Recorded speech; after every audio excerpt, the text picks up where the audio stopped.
let's make pancakes together. So I've always known how to make pancake, but one thing about me is that I don't stop trying out new method, like trying out new recipes. The pancake I know how to make is not always fluffy. So there is this recipe I saw online on how to make your fluffy pancakes. I started to try out the recipe today, but before I do that, I'll be trying the one that I know how to do in case their own fails me, just like I knew I was going to expect that kind of thing. The first thing I did was to bring out my all-purpose flour. I'll be using 1 cup of flour. After I poured in the flour into my bowl that I'll be using to mix it, I added my baking powder. I added 1 teaspoon of baking powder. Is it teaspoon? I don't know what they call the spoon, but it's small. I added my a pinch of salt. I also used the same spoon I used in adding my baking powder to add my salt. Though I didn't make it that much because I don't like too much salt to come out into my pancakes. So I stirred the flour. That is my dried ingredients. I had to take back the flour.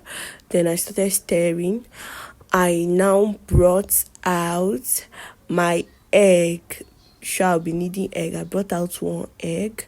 I broke the egg, poured it into the bowl.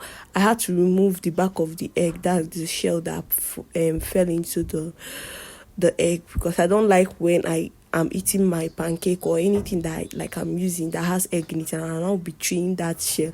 It used to make me to just hate the stuff. So here I already mixed my batter where I added milk again. You can see on the screen I already added sugar and everything that needs to be added, believe me. So I poured in my batter.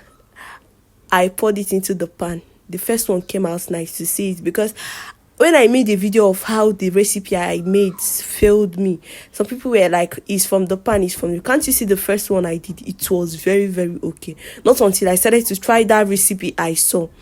And that was the worst decision I made. Like, just look at, I was just doing it hopefully. You see the sieving of flour, like, it's very, very difficult. But when you see baking and all this tutorial online, you always feel like it's easy to do them.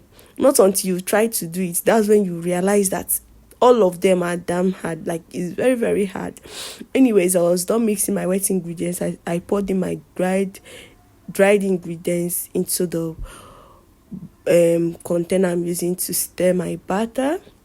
Then I added oil.